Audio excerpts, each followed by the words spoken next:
I am Sarah Johnson, and I've spent 35 years of my life in a small New England town. Married for 7 years, I work at Sweet Memories, the bakery that my husband John's family has run for generations. The aroma of freshly baked bread wafting through the air early in the morning and the warm conversations with regular customers have become part of my daily routine. Good morning, Sarah. The smell of cinnamon rolls is heavenly as always. Mrs. Clark's voice makes me turn, and her smile warms my heart. The kindness of the people living in this town has become my emotional support, especially during the days when I struggle with infertility. We started trying for a baby in our 2nd year of marriage, but we haven't been blessed yet. Tests revealed that due to my physical condition, getting pregnant would be difficult.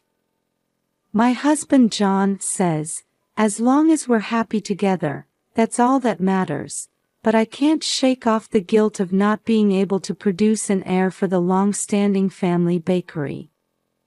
The only one who knows about this struggle is my sister-in-law, Lisa.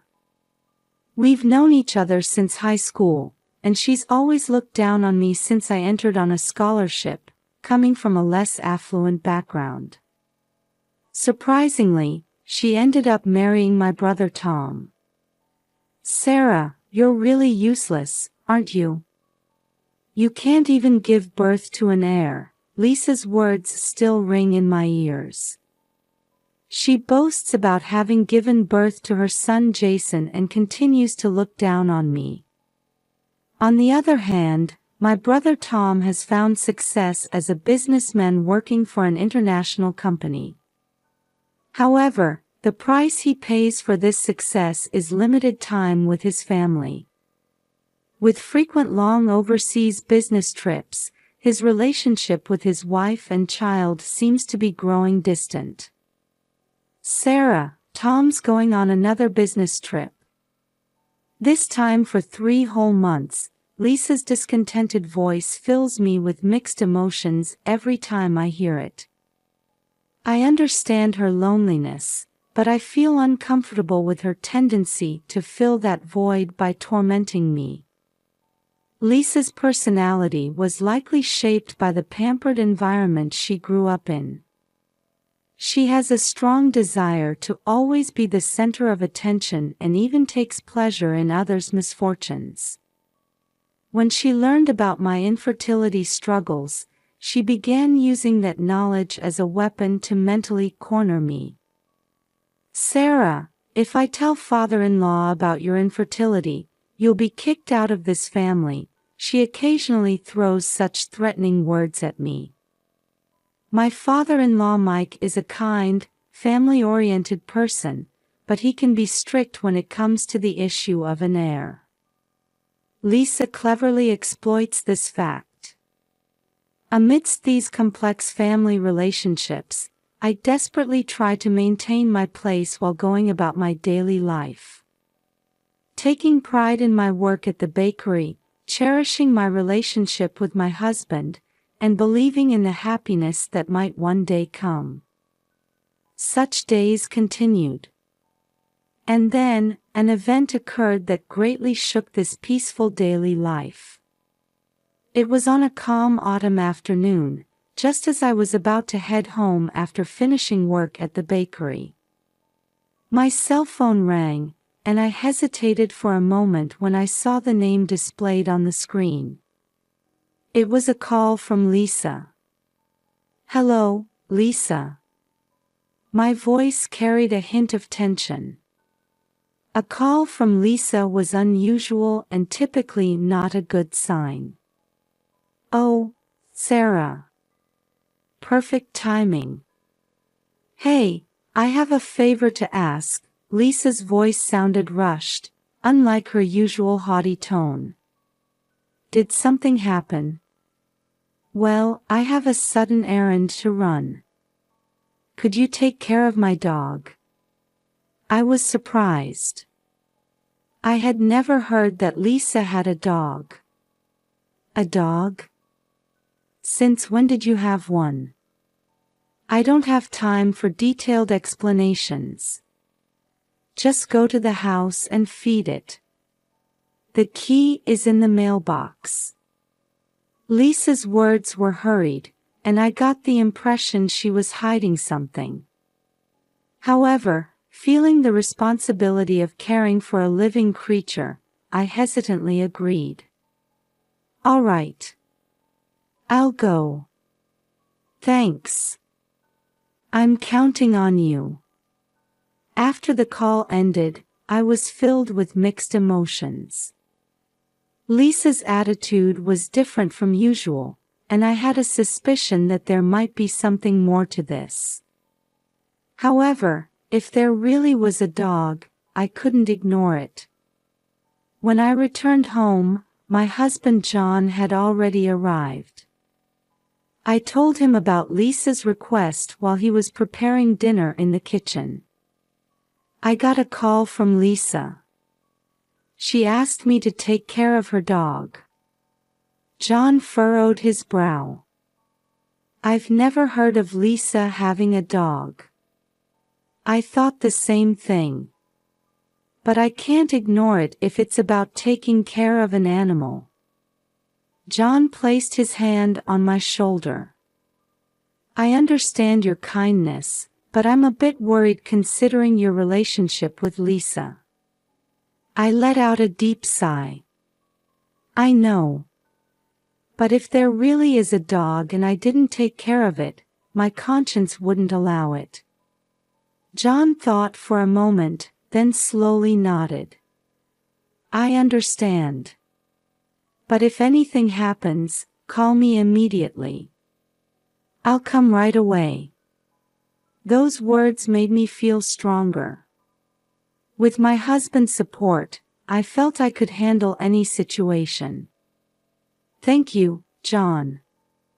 It'll be fine, I'm sure it's just taking care of a dog. Even as I said this, anxiety was swirling in my heart.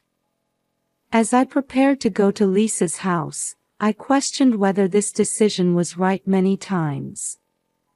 However, the thought that a creature's life might be at stake strengthened my resolve. I'm going now. After giving John a quick kiss, I set out for Lisa's house. While driving, various scenarios ran through my mind. The journey to Lisa's house is only about 15 minutes, but during that time, my anxiety continued to grow. It'll be fine, I reassured myself as I drove towards Lisa's house. At this point, I had no idea that this decision made out of goodwill would drastically change my life. Upon arriving at Lisa's house, the air in the quiet residential area felt strangely heavy. As I stood at the entrance and took the key from the mailbox, my hand trembled slightly. The moment I inserted the key and opened the door, a strange odor hit my nose. What's this smell? It was a mix of the stench of rotting garbage and some indescribable unpleasant odor. As I stepped into the entrance, darkness and silence enveloped me. Hello? Is anyone there? There was no response. As I cautiously moved down the hallway, I saw scattered clothes and trash on the floor. There were marks on the walls as if something had rubbed against them, and furniture was arranged haphazardly. This scene was completely at odds with the meticulous personality I knew Lisa to have. When I stepped into the living room, what met my eyes was a scene beyond imagination. Jason. In the dimly lit corner of the room, a small figure was huddled. As I rushed over, I found Jason lying there, emaciated and wearing dirty clothes. His eyes were vacant, and I could see he was barely breathing. Jason, are you okay? Can you hear me? It's Auntie. I desperately called out to him, but Jason barely responded. His body was skinny, his hair was tangled, and his clothes were dirty. And beside him, this is empty milk bottles and jars of spoiled baby food were scattered around.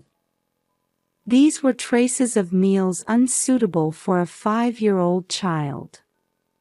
What surprised me even more was the envelope placed next to them.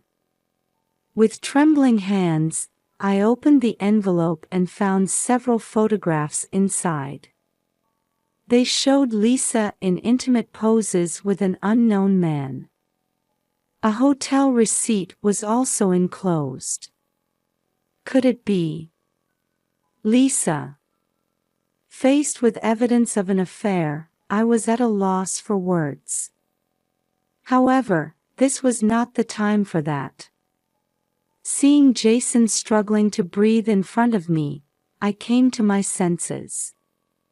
It's okay, Jason. Auntie will help you. I picked Jason up. His body was surprisingly light, and I could feel his bones protruding. There was no time to hesitate. I had to take him to the hospital immediately.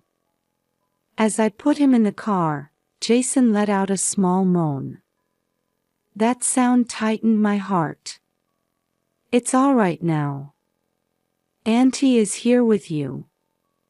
As I said this, I strengthened my resolve. I can't ignore this. Even if Lisa becomes furious, I will protect Jason. With this vow in my heart, I drove towards the hospital. When we arrived at the hospital's emergency room, the medical staff immediately took Jason to the treatment room. I waited in the waiting area, feeling overwhelmed with anxiety and impatience for the diagnosis results. Mrs. Johnson. After about an hour, a middle-aged doctor in a white coat approached me. Yes, that's me. How is Jason's condition? The doctor began explaining with a serious expression. Jason's condition is extremely critical.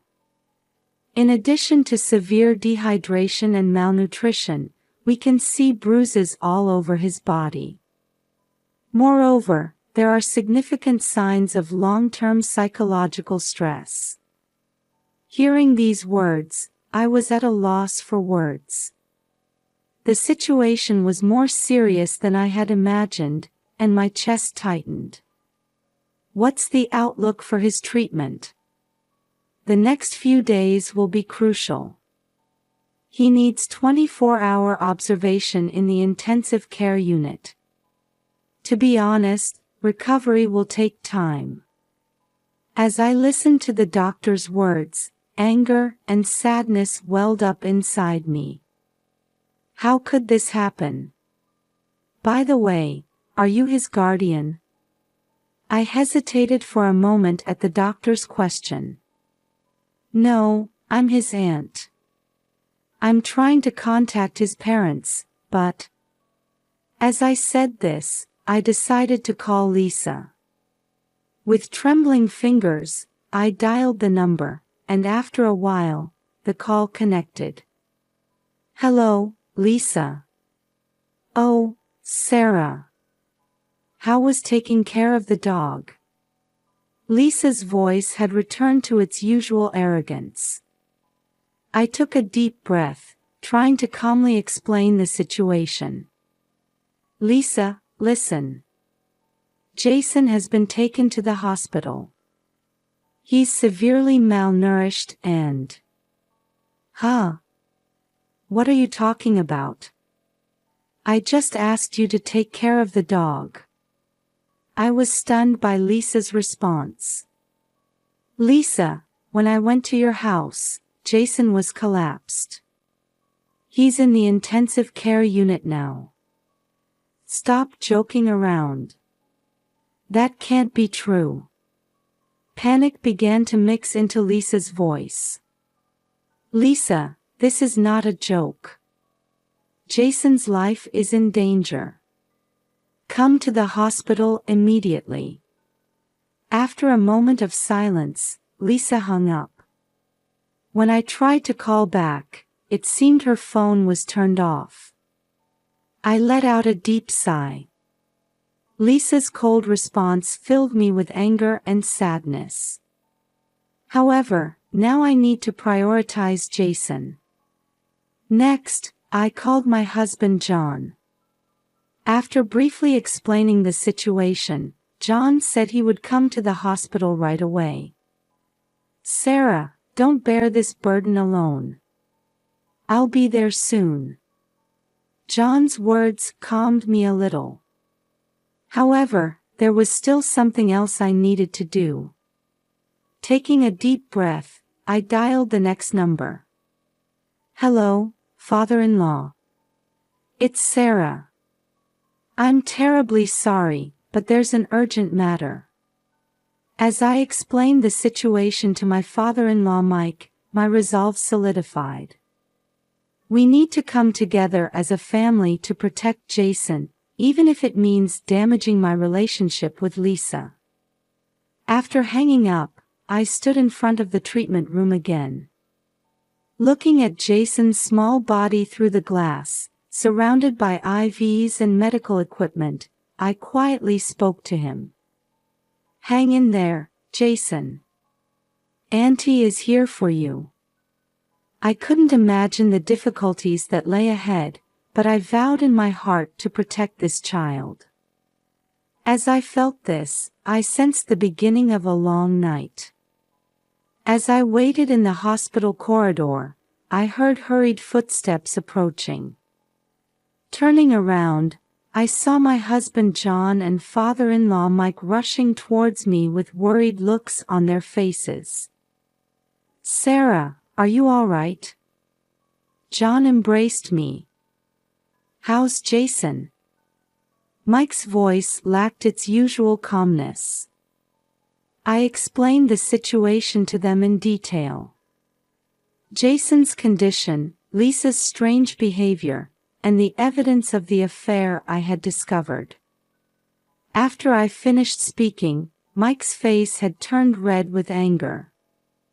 Does Lisa have anything to say for herself?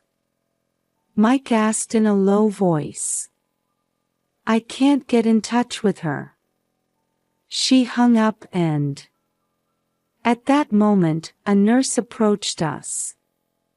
Mrs. Johnson, the patient's mother has arrived. Turning around, I saw Lisa standing there. Her eyes were red, and her makeup was smeared. What happened? My baby. Lisa pleaded in a tearful voice. Mike stepped forward and spoke in a stern tone. Lisa, explain yourself. Why did you leave Jason in such a state? Lisa flinched for a moment but quickly began to make excuses. I was desperate too. Tom is never home, and taking care of Jason is so hard. That's no excuse for abusing a child. John raised his voice. Lisa continued, tears streaming down her face. I was under so much stress. I just let my guard down for a moment. But I love Jason. Really. Those words made anger well up inside me. You love him. In that state. And what about the evidence of your affair? Lisa's face turned pale. What do you mean? There were photos of you with an unknown man next to Jason. Lisa was at a loss for words for a moment but quickly began making excuses again. Oh, that. He's just a friend. Jason must have. Stop lying. Mike's voice echoed through the corridor. A nurse approached and asked us to be quiet. After that, We moved to a small conference room in the hospital to hold a family meeting. Mike opened his mouth. First, we need to contact Tom. John nodded and took out his smartphone. It'll be an international call, but I'll make it right now. While we were trying to contact Tom, we discussed how to proceed from here. We agreed that Jason's treatment and recovery were the top priorities, that legal action might be necessary against Lisa, and how we as a family would overcome this crisis. During the discussion, Lisa sat silently. Her expression seemed to be a mix of fear and regret. It was 30 minutes later when we finally got in touch with Tom. After hearing the situation, Tom promised to arrange his return immediately. As this long day drew to a close, we were all exhausted, but one thing was clear in our resolve: to protect Jason and restore our family bonds. That would become our mission from now on. Tom returned to the country 3 days after Jason was hospitalized.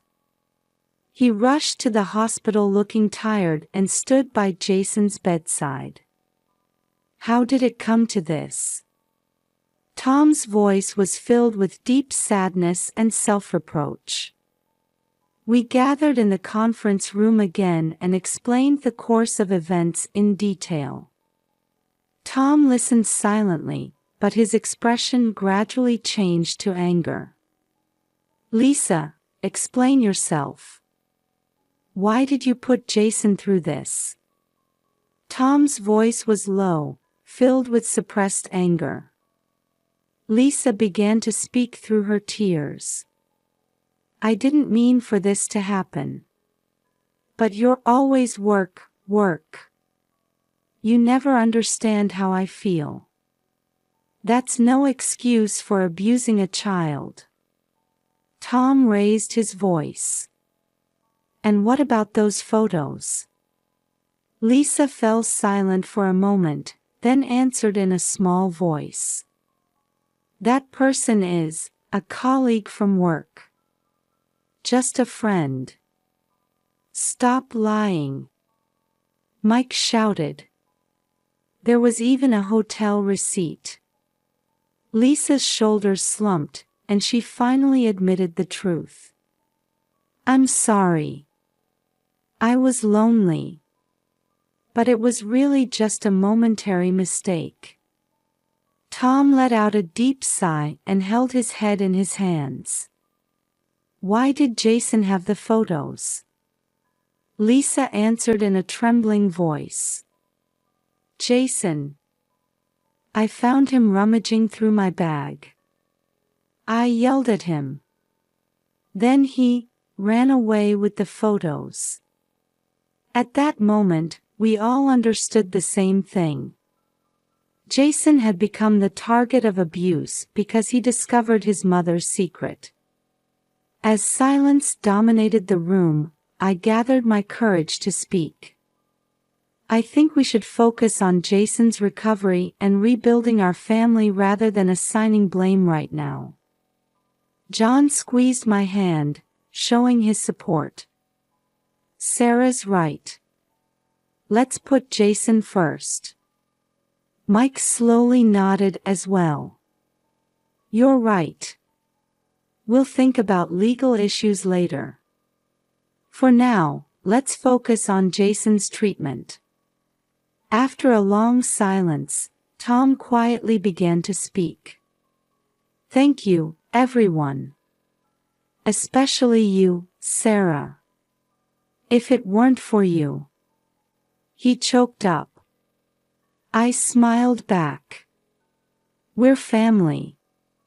With those words, the atmosphere in the room seemed to soften a little.